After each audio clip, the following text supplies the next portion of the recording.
নাভি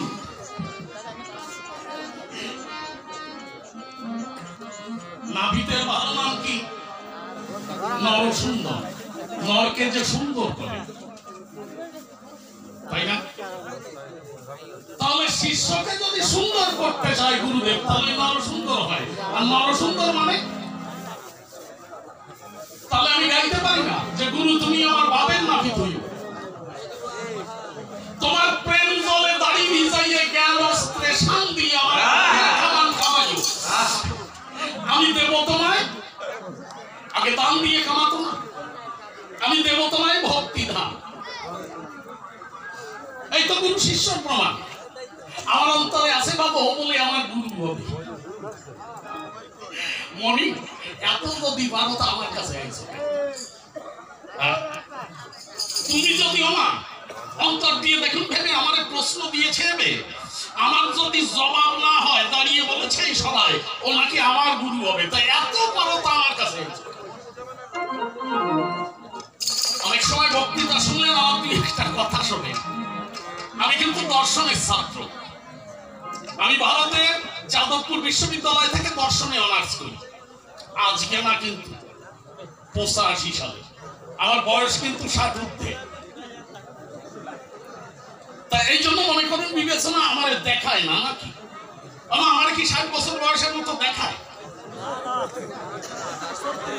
কিন্তু 39 বছর আমি গান গাই, তার মধ্যে 7 বছর যাত্রার নায়ক। আজকে সে পোশাক খুলিয়ে গেছে, কিন্তু তবুও বাবা চাই নাই আমার। আরে ও তো আমার নাতির বয়স 35।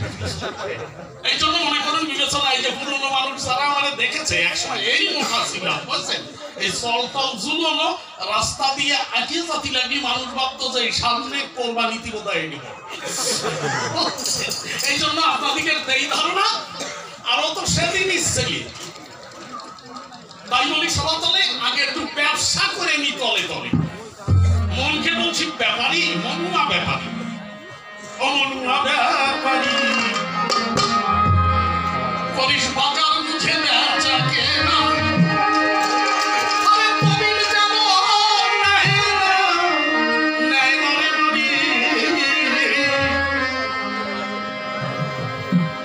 দানের আঠে যদি ওল নিয়ে বসে কেউ, দানু আটায় ওল হয়, তাহলে কি হয়? কিনে কিনে এই জন্য বাজার বুঝিয়ে বেচা কেনা করো।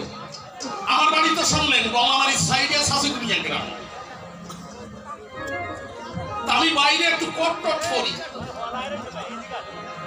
খুলনা শহরের পরে কোর্টের সামনে আমার একটা জমির মামলা নিয়ে এসে দাঁড়াইছি।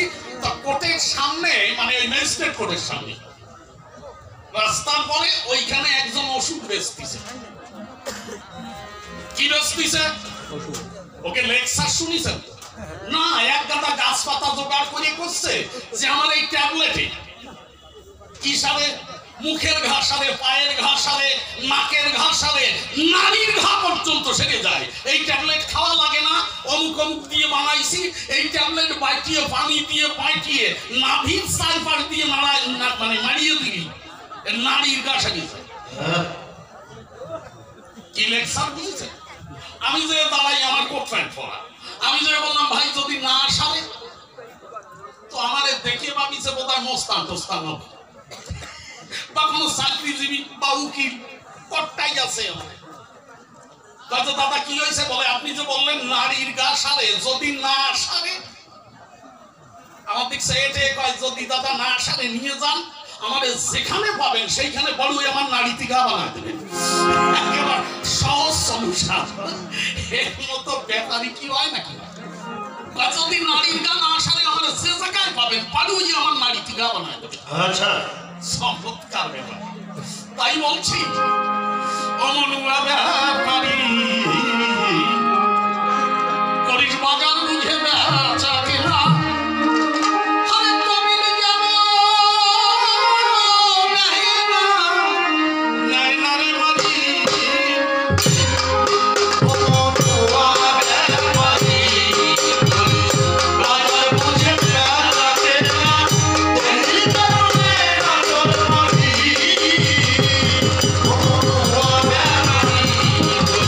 Oh,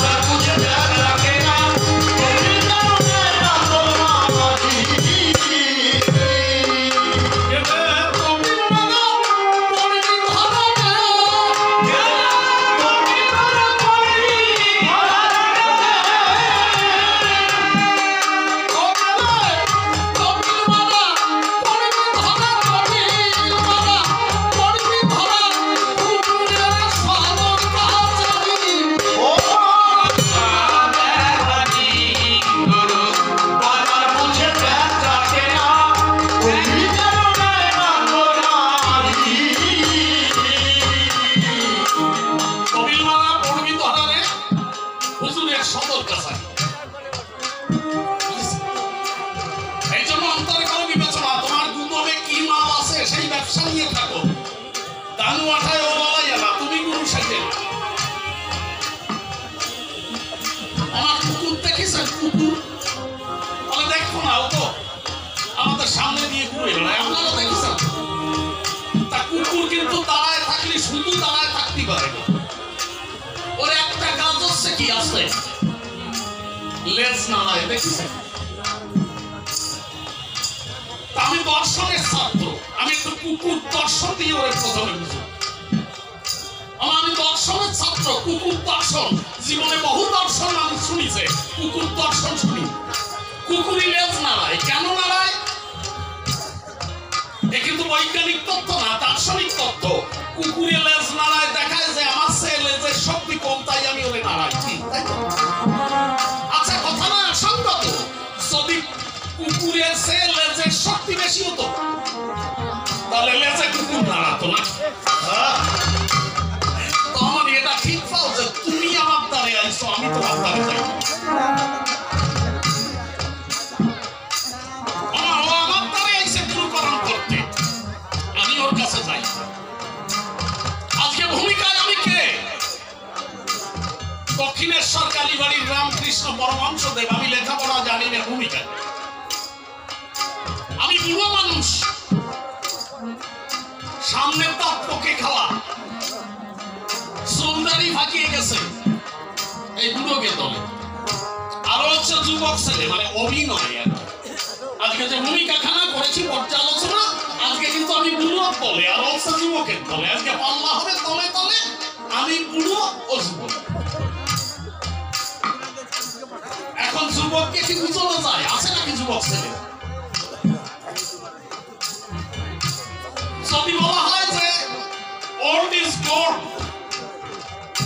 পুরনো সালি বাতে বল, যুবকরা যুক্তি দেবে কি? কত বাতে বললেও 22কে ঘুমোয় দুর্গন্ধ গেলা যায় না, ছেলেরা তো বাকি গেছে। কিন্তু আগে আমাদের যুগে মুরব্বীরা কথা বললে ছোট মানুষটা সে যতই ক্ষমতাশালী হোক, সে কিন্তু অন্যতা করতো না। যুগ পাল্টে গেছে মানুষ, কারণ বৃদ্ধ মানুষের অভিজ্ঞতা যতটুকু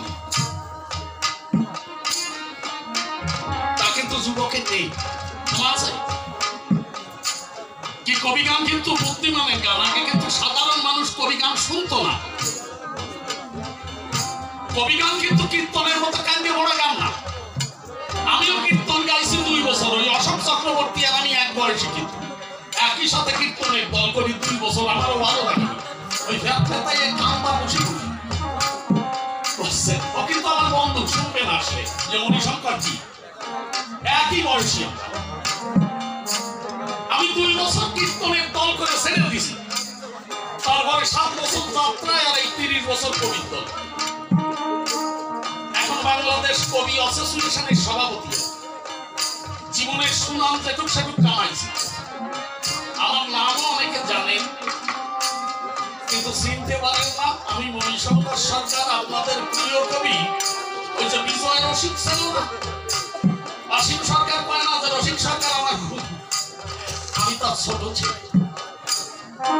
এই জন্য মনে করুন বিবেচনা, কবির আসলে পাল্লা দেওয়া সহজ কথা না, কথার পরিপ্রেক্ষিতে কথা বলতে হয়। একটা কথা মনে হয়ে গেলে কবিত্ব, সেই কথাকে সামলানো বড় হয়। তুমি দীক্ষা নিতে আইছো, তুমি আমার দীক্ষা দেবো তা জানি, এই প্রশ্নের জবাব দিয়ে যাবে। তোমার যদি এত থাকে রাগ করবেন না, আমার তো জবাব। ওই বাসে উঠলি বা বাস স্ট্যান্ডে একটা টিম হয়, দেখছে সামনে একজন আছে, সে ঘোড়া চলতে পারে না, মেলায় মেলায় চলে, আর হাসেরটা অর্থ ওইটা শুয়ে ধরে, দেখছেন? ও সুর করে গায়, আগেরটা সুর করে গায়, তবে ময়মুরব্বীর নামে আল্লাহ টাকা করেন দান, আর পিছনেরটা বলছো অন্তত আমার আল্লাহ রসুলের নাম সুর বেশি। আমি বলি সবার কাছে, মানুষের দ্বারে যে কয় যে দানকারীদের মাথা পিতা সুখে থাকবেন কবরে, নূরের টুপি মাথায় দিয়ে সাক্ষী দেবেন রোজ হাসর। আমার দুঃখ দেখা যেজন পয়সা করবে দান,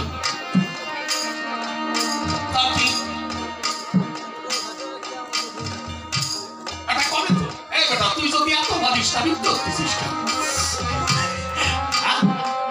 বলো যে আমার যে দুঃখ থেকে পয়সা দেবে আমল নামা সে হাতে হাতে হবে। তাই মানুষের আমল নামা না চাইয়ে দিয়ে তুমি তোমার চোখ দুটো চাইয়ে নিয়েছো।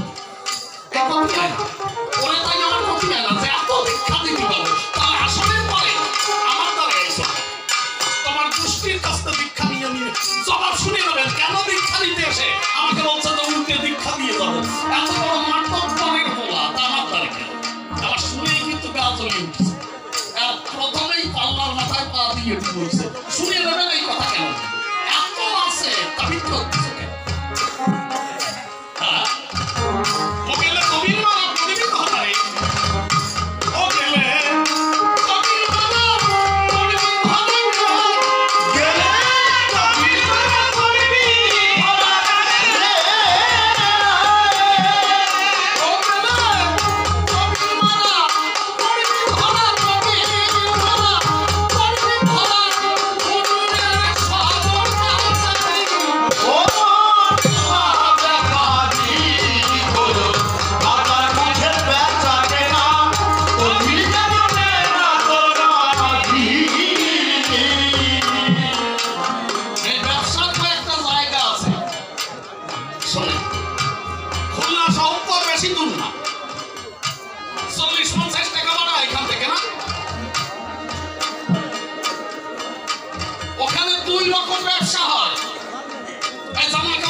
সমস্যা কি হয়? সেলাই ত্রুটি না হলে শীতগুলো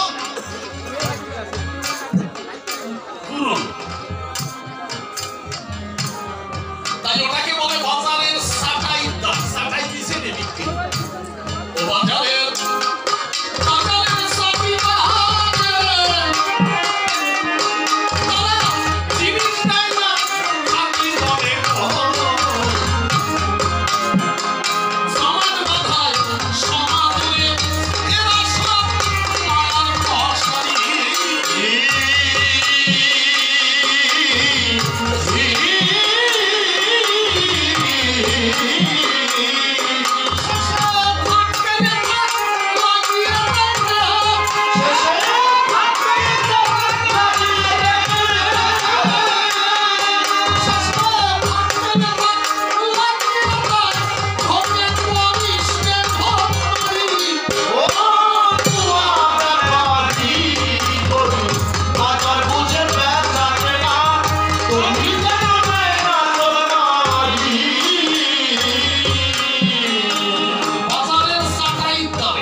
ওখানে এক দল যায় গরু কিনতে, টাকা পকেটে নিয়ে গরু কিনতে যায়। আর এক দল আসে গরু হাতে নিয়ে বেচতে। আর এক দল খালি পকেটে যায় পকেট ভরিয়ে নিয়ে আসে। কেউ আমারে মারবে না তো? ও নাম করি ওকে বর্তমান জোট বেশি। কি বাবু আমার কেউ আমার মারবে না? দালাল না হে দেশে নেই, আমাকে দেশে আছে। দেশে আছে ব্রোকার। ইংরেজি গালাগালি না বুঝলি তবে যে আমার ভালো বুঝছি।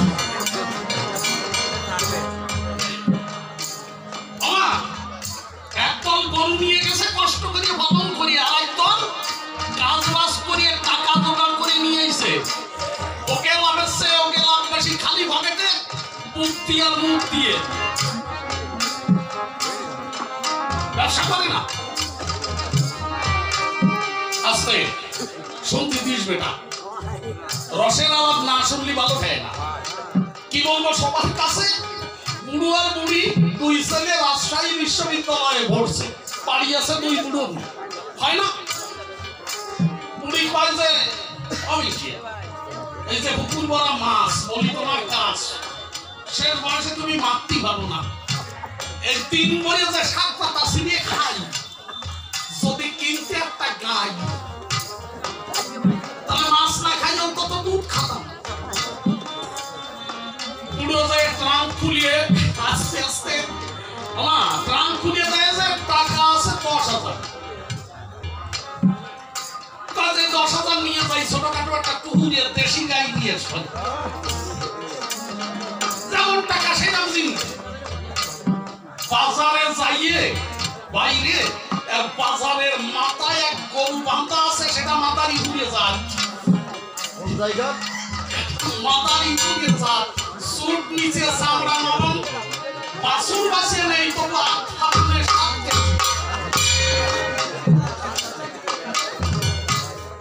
আমার মাথারই ঘুরে গাইতে দুধই বেশি, জানেন তো? সুট নিচে চামড়া নরম, আট ফানালে 7 কেজি বাছুর লাগে না। বুড়ো যাইয়া প্রথমে ওই গাই পছন্দ করে বলছে কি করে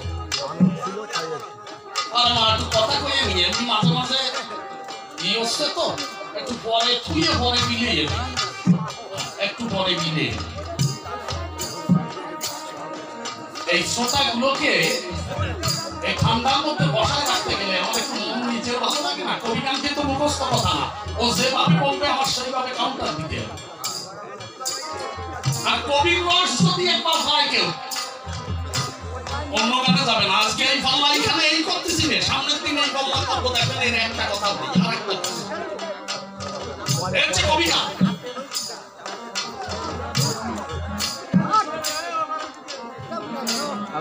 একটু পরে দাও, একটু পরে দাও, একটু পরে একটু পরে একটু মশাই নিয়ে এসেন, তারপরে বাকি দেখান। মামনিকে স্বভাবই তো ওই, তাই না? সেই সাইডে ভাই মশাই গাছায় সংসার নিয়ে আসবে, একটা রেটু করে দিলি 4x4 মাইয়া মানসিক পক্ষে তো আজকেও আমাকে মায়ের কাজ হচ্ছে 4x মশাই গাছার সংসারটা কেমন যাবে আমি জন্ম দিয়ে একটা রূপ করবেন আবার নেও কেন মাথা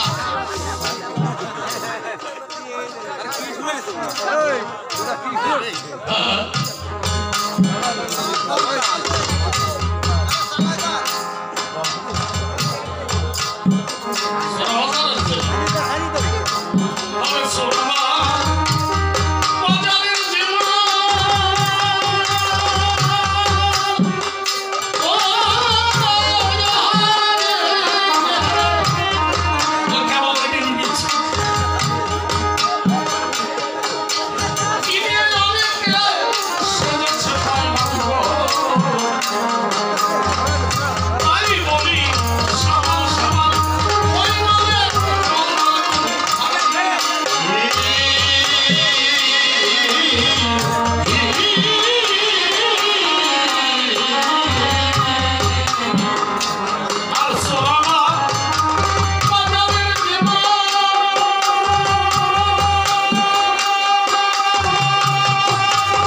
আমার ওই শিষ্য ছেলের শ্বশুর বাড়ি কিনতে তাহলে আমার ছেলের শ্বশুর বাড়ি মানে আমার বিয়ে হবে ঠিক আছে না ওই কি জানো গল্প করছি না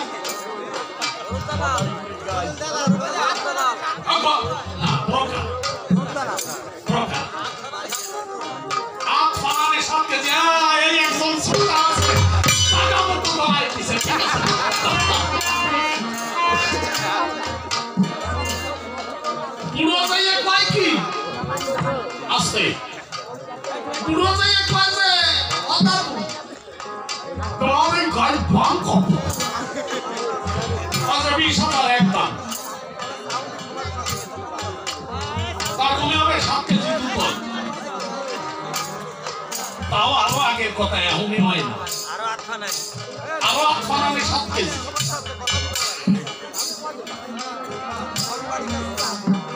পুরো কাজ একটু কম হয় না বলে না দাদু অন্য জায়গা দেয় কিন্তু আমি বলি কাপ্য সবাই যদি একটা গরু পছন্দ হয় আর কোনোটা চোখে পড়ে না সকাল থেকে বিকাল হয়ে গেছে পুরো সারা বাজারে বানকুল্লি লাগানোর মতো ঘুরতেছে এইবার ওই খালি পকেটের মাল পেয়ে ফেলাচ্ছে আচ্ছা দাদু এদিকে আসে আজকে বাজার বেটা কি বলে সারাদিন ঘুরতেছ তোমার গরু পছন্দ হয় না বলে ওই গাই পছন্দ হয়েছে বলে দাম চাইছে কত কাজে 20,000 কয় তোমার আছে কত কয় 10,000 কয় দুধ হতে হয় নাকি বলে দাদু না আমি হচ্ছে বেশি দিতে পারবো না পকেটে একটাও নেই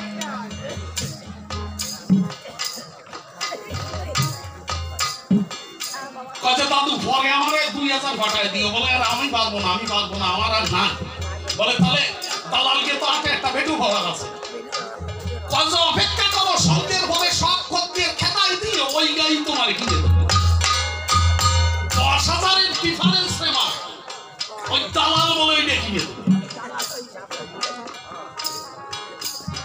মাগো কি বলবো আপনাদের কাছে পুরো কাজে আমার রাত্রি একটু কম দেখা আছে নজরে কম দেই দালাল কয় ওইটাই আমার ব্যবসা কাজে তার মানে বলে শোনো দাদু ভালো জিনিস পাতি গেলি অল্প দরে তার একটু দেরি করতে আর সংসার কাজে ঠিক আছে সন্ধ্যেটা হয়ে গেছে পুরো একটু চা খাচ্ছে এই সময় দালাল দেখা যায় বেটা এই বড় গাইয়ানি বান্ধে তুই বেশি না বলে দাম কয় না কয় সাড়ে ওই চিনিয়ে মা ওইটারে বান্ধাইয়ে প্রথম আটে 1400 টাকা দাম হইছে গুলো দামড়া ওই লোকে 1400 টাকা দাম হইছে প্রথম আটে ওর পরে আর কেউ কই নাই ওর পাক খাওয়া যায় না এক ওই কাদায় মোটা সোটা একটা একটু বড় সিংটা কোড়া হয়ে আছে সঙ্গে হলি ওই গুলো দামড়া ওই নিয়ে বাঁধছে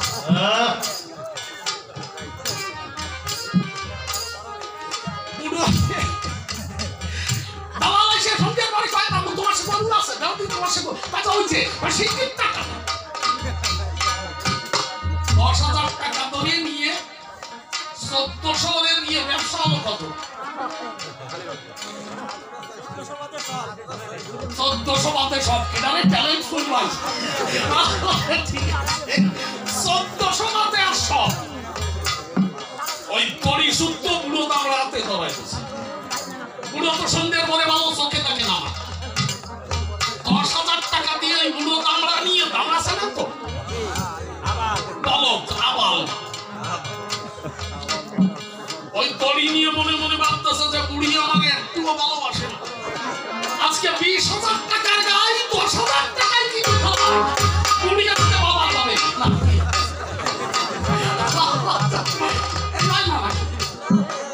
আমি বলি সবার কাছে ওই গাই নিয়ে গোপনে বানা গোয়ালি বাঁধিছে বাঁধতে যায় কথা আমার বাসুর শ্বশুর স্বামীকে একটা কাজ দিন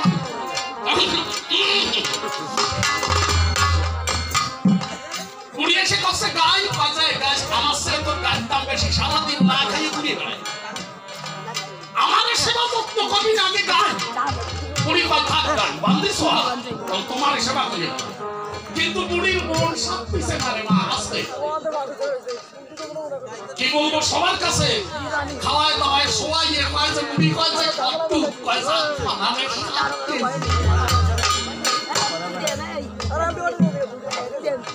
আজানটা কোনো রকমের দেশে ওই সময় 7 কেজি হয় তাহলে একদিন দোয়াইনি 10 কেজি হতে হবে বড় এক বালতির তলে একটু পানি আর সরষের তেলের এইটুকু একটা বোতল নিয়ে ওই গায়ে দুধই গেছে অন্ধকারে বুড়ি পুরো শুয়ে আছে আতাইয়ে কোন দিক মুখ কোন দিক পিছন দিয়েছে এবার বালতি দিয়ে বসে বসে ওই পাটে জল ছিটেছে বুঝলেন জলটুক দাঁড়িয়ে ফেলাই দিয়ে ছোট্ট শিশিটা নিয়ে ওর মুখ খুলে হাতে তেল মাহাচ্ছে আবার 10 কেজি দুধ হবে অন্তরে দেখুন বেবে সে বাটের একটা কায়দা আছে না আন্দাজ করে আর দিয়ে থাকে কিছু না তবে আপনি স্যার না খাতি ভাইয়া 2 কেজি কমতি পারে 8 কেজির জায়গায় আসতেছে মেয়ে 4 কেজির জায়গায় আসতেছে মেয়ে 2 কেজির জায়গায় আসতেছে মেয়ে বুড়ি ভাবে যে কত বড় বিয়া কেউ একেবারে গায়ে সোয়া দেওয়ার সাথে দেখা যায় পাট নেই আছে একটা মেন্টেল বুড়ি খাপিয়ে উঠে কত অমিছিয়া পাঁচে কয় কেজি আপনি ধরাই দিচ্ছে বুড়ো কয় কি ওরে দূর এটা সেটা আমি বলি সবার কাছে যে নরেন দত্ত কলকাতায় বিয়ে পাস করেছিল শোনেন আপনারা আমার বিপক্ষে যিনি কলকাতার 3 নং গৌরীমোহন লেনের একজন বিশ্বকর্মা দত্তের ছেলে তিনি ভারতবর্ষের পরে এই ভারতীয় হিন্দু মুসলমান বাঙালিদের মধ্যে দ্বিতীয়বারের মতো বিয়ে বাস 1857 খ্রিস্টাব্দে লর্ড ক্যানিংয়ের সময় কলকাতা বিশ্ববিদ্যালয় স্থাপিত হয় 1858 খ্রিস্টাব্দে 2 জন বাঙালি প্রথম বিয়ে পাস করে একজন যদুনাথ বসু আর একজন বঙ্কিমচন্দ্র চট্টোপাধ্যায়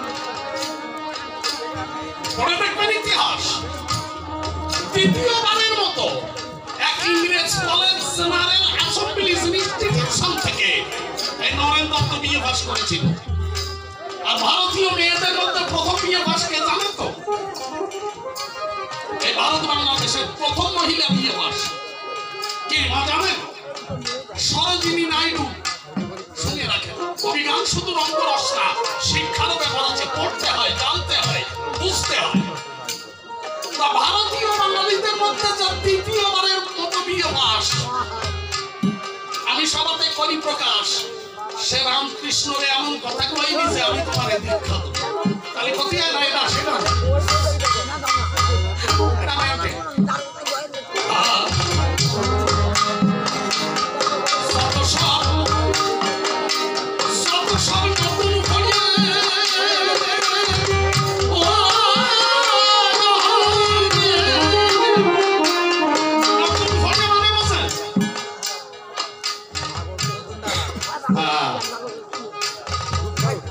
আমি বড় যে কত রঙের ব্যাপারই তো দেখলাম দেখেছি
হবে না অজ্ঞানতি বিরমস্য জ্ঞানঞ্জন শলাকয়া চক্ষুর্মিলিতং যেন তস্मै শ্রীগুরবে মনোতত্ত্ব পরিশেষ বক্তৃতায় করি প্রবেশ সবিশেষ নিবেদন জানাই কবিগান শোনার তলে যারা বসেছেন আমার আসবে দাঁড়িয়ে সবার পার পরে সবার পায়ে আমার প্রণাম এবং সালাম জানাই। আমার নাম মণিশঙ্কর। দাঁড়িয়ে সবার পর আজকে কিন্তু মণিশঙ্কর না, আমি রামকৃষ্ণ গোসাই। আর বিপক্ষের বক্তা যিনি অপূর্ব বাবু, তিনি আজকে কি সেজেছেন নয়ন দত্ত জেনেছেন সবাই। সে আমারে ৫-৬টা প্রশ্ন দিছে। প্রথম প্রশ্ন বলে সদ্গুরু কোন জায়গায় পাবো? কামেলপুরকে খুঁজে পাবো কোন জায়গায়?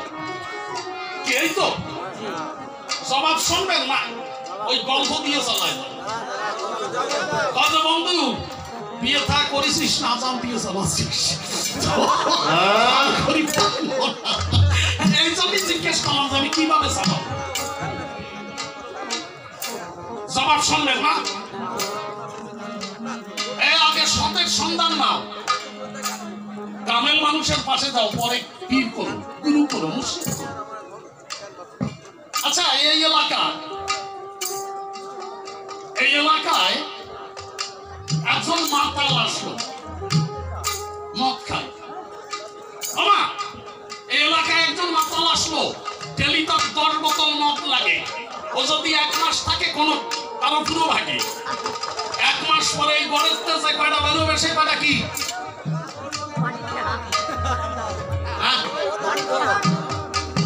ওই গড়ের যদি কলকে দাঁড়িয়ে আসে, আমি বলি সবার তাই, 1 মাস পরে এই গড়ের বেরোবে কারা? যে কয়টা ওর গাঁজা তো ভাই, গাঁজা তো ভাই। যদি একজন গায়ক আসে, কিছু গায়ক বাদক তার সঙ্গ করে, এটাই তো। যদি একজন কামেল মানুষ আসে,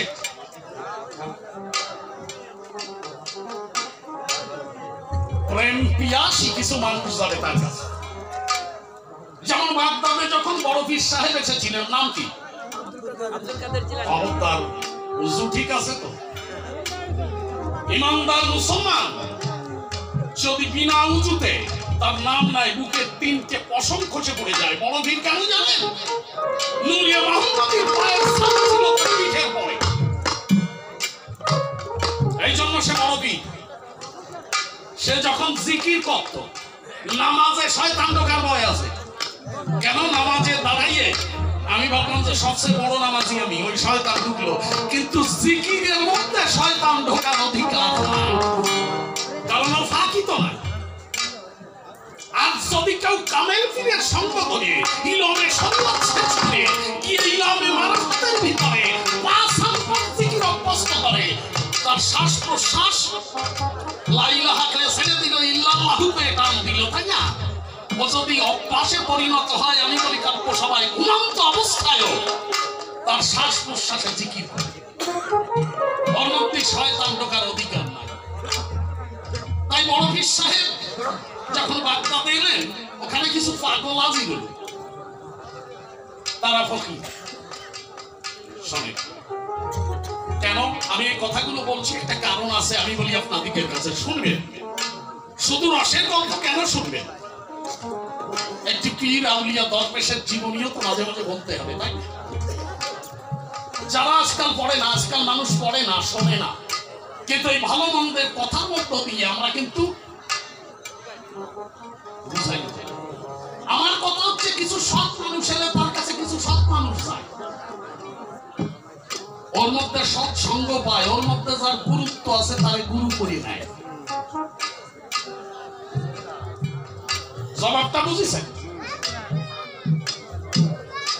তো? দেখেন কথাটা অসঙ্গত। বড় পীর সাহেবের জিকিরে যতদূর শোনা যেত মানুষগুলো পাগল হয়ে ছুটতো, মধু পিয়াসী হয়ে, এটা মিথ্যা নয়। তা দামেস্ক নগরে এক পাগল ছিল আমার, নাম তার মালিক ফকির। দামেস্কের ওই জায়গার খেয়া পেরিয়ে সে প্রতিনিয়ত মাঝে মাঝে বড় পীর সাহেবের কাছে যেত। একদিন মাঝি, আমাদের যেমন টাকা ভারতের রুপি, ইংরেজদের মানি আর দামেস্কের কি দিনার। দামেস্ক নগরের উপর দিয়ে যখন যায় মাঝি ডাক দিয়ে কয়, শোনো মালিক, আমি বলি তোমার ঠাই প্রতিদিন তোমাকে পার করে দিয়ে যাই, কিন্তু তুমি কোনোদিন দিনার না দাও নাই, আজকে দিনার চাই। ও পরে যখন উঠতে গেল মালিককে টেনে ধরলো, কই দিনার দাও। মালিক তারে বর্তমান ভাইয়ে মাছি, তোর কথায় থাকতাম রাজি, কিন্তু জীবন ভরি আমি আল্লাহ নাম ব্যতি রেখে আর কিছু কামাই করি না। তুই যদি শুনতে চাস আমি তোকে 1000 বার আল্লাহ নাম শোনাবো। বলে ফকিরের বাচ্চা ফকির, তোর আল্লাহ নামে কাজ হয়, আমার তো পেট চলে না। বলে আমি 1 লক্ষ বার শোনাবো ভাই, আমার তো দিমাগ নাই, আজকে আল্লাহ নাম মাত্রই জগতে করে। সেই বলিছে আর অমনি সর দেওয়ার পরে পড়ে গেল। মালিক 2 হাত তুলে বলেছিল, আল্লাহ তুমি নাকি মেহেরবান। মেহেরবান মানে দয়ালু। আমি বলি বটলো না, আল্লাহ গো তোমার ইশারা ব্যতি রেখে গাছের তো একটা পাতাও নড়ে না, তাহলে এই ইশারাটাও তো তোমার। আমি বলি তোমার ঠাই এই মাঝির চরের মধ্যে, আমি তো তোমার স্পর্শ পাই, আমার আপত্তি নাই। আল্লাহ তুমি আমার কথা নিও, আমাকে আঘাত করো, কিন্তু শৈবার একটুখানি ক্ষমতা তুমি দিও। আমার টেনে উঠাইয়ে যখন চর মারতে যায় ডাইনি আওয়াজ হয়, অমাঝি তুমি কাকে ফকিরের বাচ্চা ফকির বলছো? আমার কথা নেবে? কতগুলো দিনারের প্রয়োজন তোমার হবে? তাকাল নদীর বুকে। আমি বলি সবার কাছে নদীর বুকে ছোট ছোট লক্ষ লক্ষ ঢেউ উঠেছে। মাঝি সে দেখে প্রত্যেকটা ঢেউয়ের মুখ মাথায় ছোট্ট একটা মাছ মুখে দিনার নিয়ে ভেসে উঠেছে। বলছে মাঝি গো, তুমি আমার ভক্তকে বলছো ফকিরের বাচ্চা ফকির, তুমি কেমন এমন আমিনের বাচ্চা? কি বলবো তোমার কাছে, তোমার যতগুলো দিনারের প্রয়োজন আছে মাছের মুখ থেকে তুলে নাও, কিন্তু অন্তরে করে বিবেচনা আমার ভক্ত যে ব্যথা পেয়েছে না হলে তোমার কিন্তু। আমি বলি সবার কাছে যারা সব ছেড়ে দিয়ে তাকে ধরতে পেরেছে, অন্তরে করে বিবেচনা যারা ভোগের বাসনা করে না জগতের গায়ে, আমিও তো সেই দলের একজন হয়েছি। মিথ্যা। এই জন্য আমার কাছে মানুষ আছে, কি বলবো সবার পাশে, তারা গুরু করতে চায় যে কোন পথে গেলে তার কৃপা পাওয়া যায়। আচ্ছা, হাদিস কুরআনে তো সব বর্ণনা আছে, তবুও পীরের প্রয়োজন কেন?